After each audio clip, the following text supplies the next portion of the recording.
आखिर 12,000 साल पहले इंसान कर क्या रहा था।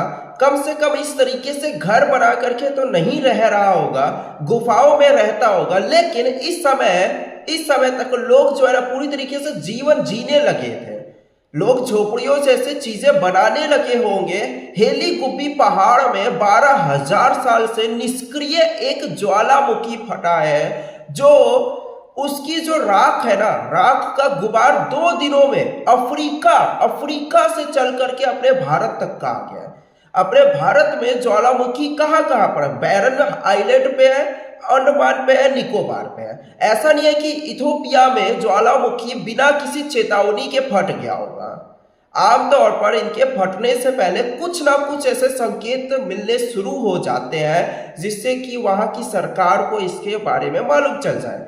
जमीन के नीचे लावा के दबाव में बदलाव होते रहते हैं, धुआं निकलते रहता है, छोटे छोटे भूकंप आने लगते हैं। सबसे मेन ये ना कि कम तीव्र वाले भूकंप वहां पे धीरे धीरे आने लगते हैं। इसी साल जुलाई में इस पर्वतमाला के एक दूसरे ज्वालामुखी से धुआं निकलने लगा।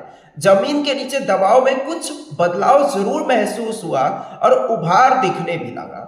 लोग वहां से निकल करके किसी सही जगह पे, जो कि पूरी तरीके से सुरक्षित हो, वैसी जगह पे जाने लगे थे। लेकिन इस ज्वालामुखी के आसपास कई 100 किलोमीटर दूर तक के गांव में राख जो है ना उसकी चादरें बिछ चुकी हैं। मवेशियों के लिए चरने की जगह कम हो गई है।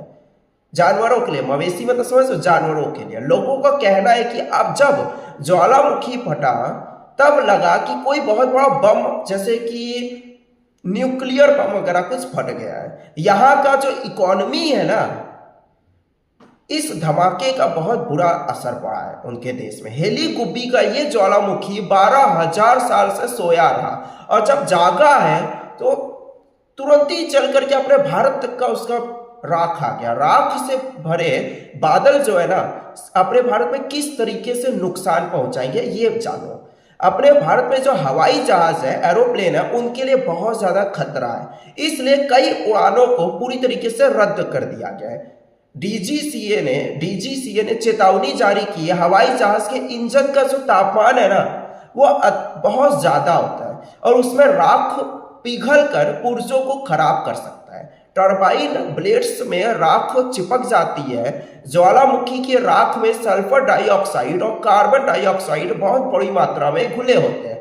इसके अलावा hydrogen sulphide, hydrogen chloride, hydrogen fluoride और सीमित मात्रा में कार्बन मोनोऑक्साइड भी निकलती है। अपने भारत देश में दिल्ली में पहले से ही दिल्ली की हवा जो है पूरी तरीके से प्रदूषित है। वहां का जो AQI है वो 400 के करीब पहुंच रहा है। और अब एक और नई चुनौती आ गई है। हवा में 14 किलोमीटर ऊपर तक फैली इसी राख इथोपिया से चलकर दुनिया के अलग अलग देशों में पहुंची है। लाल सागर पार करते हुए ये यमेन, ओमान, पाकिस्तान और अब दिल्ली तक का आई है।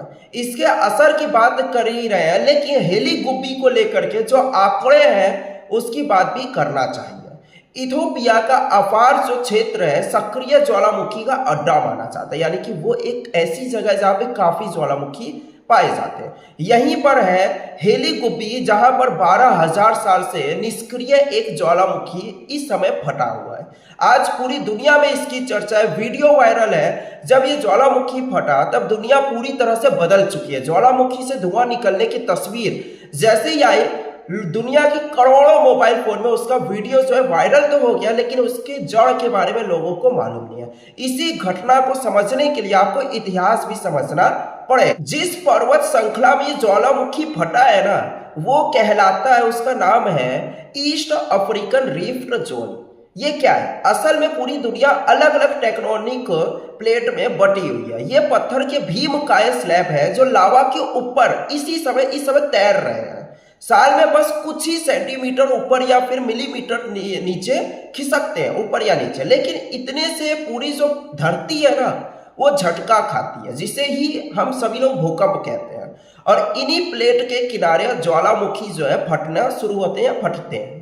कुछ प्लेट जमीन के नीचे होती है, कुछ समुद्र के नीचे। इन्हें कॉन्टिनेंटल या फिर ओशियानिक प्लेट कहा जाता है। कभी ये एक दूसरे से टकराती हैं आपस में और एक दूसरे से रगड़ खाती हुई न गुजर करके जाती हैं, या फिर एक दूसरे से दूर चली जाती है। अफ्रीका में जो हुआ है ना और जो हो रहा है वो इसकी तीसरी श्रेणी की प्रक्रिया है। यहाँ हेलीगुबी ज्वालामुखी फटा हुआ है। ये वो इलाका है जहां पर अफ्रीका की प्लेट धीरे धीरे दो हिस्सों में बट रही है। इस नक्शे में देखो आप, पूर्व की तरफ लाल सागर है और दूसरी तरफ दक्षिण में जिम्बाब्वे है। 6000 किलोमीटर की इसी दरार को ईस्ट अफ्रीकन रिफ्ट जोन कहते हैं। ये तस्वीरें उसी रिफ्ट जोन के एक दूसरे ज्वालामुखी माउंट किलिमंजारो के इलाके की है। ईस्ट अफ्रीकन जोन एक तरह से मान के चलो कि विशालकाय घाटी है जो कि अफ्रीकन प्लेट और सोमालियन प्लेट के एक दूसरे से दूर खिसकने के कारण बन जाती है। और यही सारी वो रीजन है कि ज्वालामुखी फटने शुरू हो जाते हैं। जानवरों की करोड़ों प्रजातियां इस इलाके में पाई जाती हैं क्योंकि जमीन से दूर जाने से बनी खाली जगह में पानी इकट्ठा हो गया है। जब दोनों प्लेट एक दूसरे से दूर जाती हैं तो लावा को निकलने के लिए जगह बनना शुरू हो जाती है। इसीलिए दुनिया के कई ज्वालामुखी इसी इलाके में पाए जाते हैं और इनमें से एक ज्वालामुखी का नाम है हेलीगुबी। 12,000 साल बाद रविवार सुबह ये फटा है। कितनी बार आप सुन रहे हो, 10,000 साल बाद फटा, 12,000 साल बाद फटा। 12,000 साल पहले इंसान क्या कर रहे हो, क्या आप खुद ही सोचो।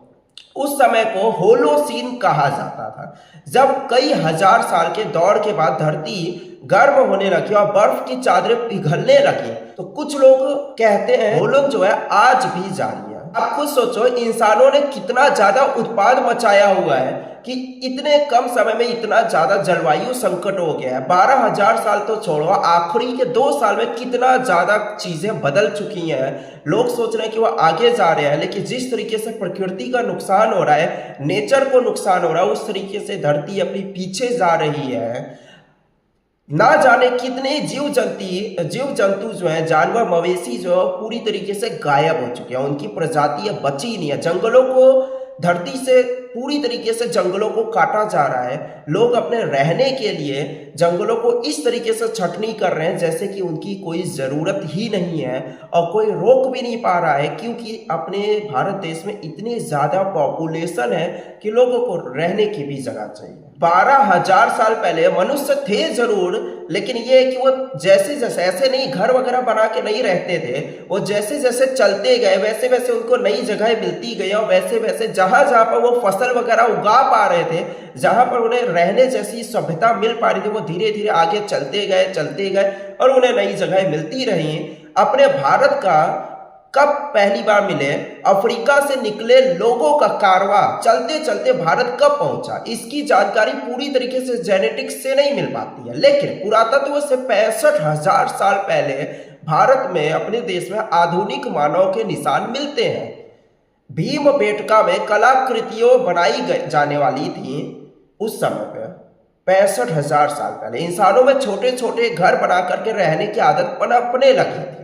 पशुपालन शुरू होने लगा था। हम साफ साफ कहना चाहते हैं कि इस चीज के बारे में कोई भी कंफर्म कहीं पर भी नहीं लिखा है, लेकिन हाँ ये चीजें मिली हैं। दरभंगा में अमित शाह ने बोला था कि 5 साल में कोसी क्षेत्र को पूरी तरीके से बाढ़ मुक्त बना देंगे। अमित शाह चाहे तो ज्वालामुखी को भी रोक सकते हैं।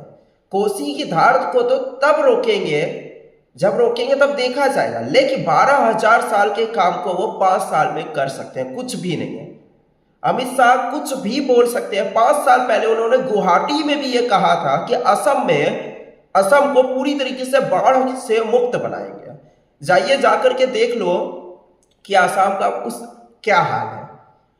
अगर अमित शाह इथोपिया में होते तो यही कह रहे होते कि 5 साल में ज्वालामुखी को पूरी तरीके से मुक्त बना देंगे, और वहां के लोग इसको यकीन भी कर लेते हैं। मैंने अमित शाह का ऐसा एग्जाम्पल इसलिए दिया है क्योंकि अमित शाह जो है ना, धरती के लिए 12,000 साल 12 सेकेंड के बराबर है उनके लिए। अमित शाह के लिए 5 साल जो है ना वो 12,000 साल के बराबर है।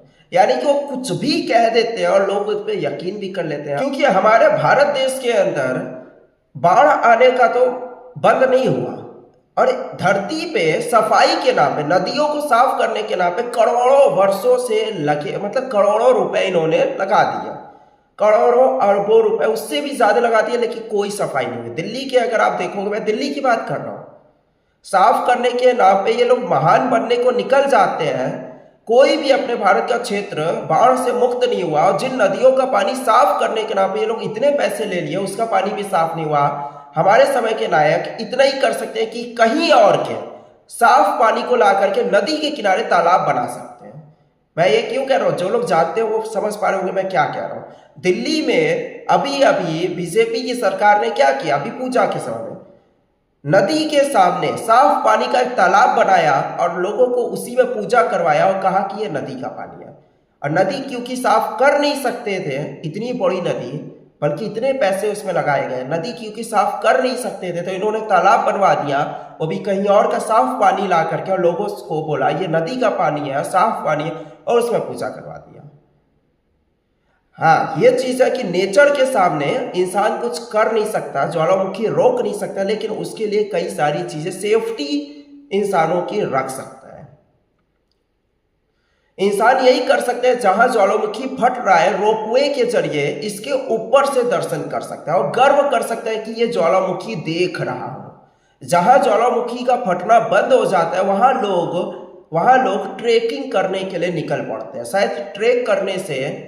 शायद से वहां पे चेक करने जाते होंगे कि ज्वालामुखी के ऊपर चल रहे हैं। उसे धरती पर खुद को विजेता की तरह देखने की आदत सी हो गई है। लेकिन 4,500 किलोमीटर दूर ज्वालामुखी फटा तो दिल्ली मुंबई के हवाई जहाज को भी धरती पर उतार दिया गया। ज्वालामुखी का विस्फोट इतना ज्यादा शक्तिशाली है कि ये हवा में घूम रहे नाइट्रोजन को पूरी तरीके से फिक्स कर देता है, यानी कि इससे निकली ऊर्जा से 2 नाइट्रोजन एटम बम का बना मॉलिक्यूल टूट सकता है, या फिर कहे तो टूट भी जाता है और नाइट्रेट बन जाता है, जिसका अलग अलग प्राकृतिक क्रियाओं में इस्तेमाल होता है। लैब के अंदर इंसान इस प्रक्रिया को 20वीं शताब्दी में ही इजाद कर पाया था। लेकिन ज्वालामुखी के फटने के कई सारे फायदे भी हैं। ज्वालामुखी की राख भले ही जहरीली होती है, लेकिन उर्वरक का भी काम करती है, यानी कि खाद का भी काम करती है। इसके फटने के बाद जमीन उपजाऊ भी हो जाती है। समुद्र के पास ज्वालामुखी फटता है, कई जमीन बना देता है, टापू बन जाता है, कभी कभी टापू खत्म भी हो जाता है, उससे निकला लावा जमकर पत्थर बन जाता है। कई तरह के मिनरल धरती के अंदर से बाहर आ जाते हैं, जिससे कि अपने पूरे विश्व को फायदा होता है। भूकंप की तरह ज्वालामुखी भी कई प्रकार के होते हैं। कुछ होते हैं जो फटने पर धमाके के ऊपर के साथ ऊपर की ओर लावा फेंकते हैं, और कुछ ऐसे होते हैं जिनमें जगह जगह से रिसाव या फिर धमाके होते रहते हैं। हेलिकुबी एक सील्ड ज्वालामुखी है, इसमें लावा धमाके के साथ बाहर नहीं आता है, इसमें पहाड़ी के ऊपर नदी की तरह बहता रहता है। आपने टीवी पर साइंस प्रोग्राम में इसके दृश्य देखे होंगे। 2022 में अमेरिका के हवाई में मोना लावो नाम का ज्वालामुखी भी इसी तरीके का सील्ड ज्वालामुखी था। सील्ड ज्वालामुखी जब फटता है ना, तो इतना धुआं नहीं निकलता जितना कि हेलिकुबी के मामले में देखा जा रहा है। इसे लेकर कर भी वैज्ञानिक जो है उनमें चर्चाएं चल रही हैं कि एक सील्ड ज्वालामुखी से आखिर इतना धुआं कैसे निकल रहा है। यह मुमकिन है, यह पॉसिबल है कि इस इलाके की पर्याप्त वैज्ञानिक जांच नहीं हुई होगी और हेलिकुबी को ठीक से समझा भी नहीं गया होगा। अगर अमित शाह 5 साल में बाढ़ रोक सकते हैं तो मुझे ये लगता है कि हमारी इस वीडियो में काफ़ी सारी कमियां हैं, उसको आप भी नज़रअंदाज कर देना। काफ़ी मेहनत से ये वीडियो बनाया है, करीब करीब पूरा दिन लग गया है, तब जाकर के इतना इन्फो मिला है। तो चैनल पे पहली बार आए हो, नए आए हो, चैनल को सब्सक्राइब जरूर कर लेना। वीडियो अच्छा लगा हो लाइक कर लेना। काफ़ी मेहनत के बाद ये वीडियो तैयार हुआ है।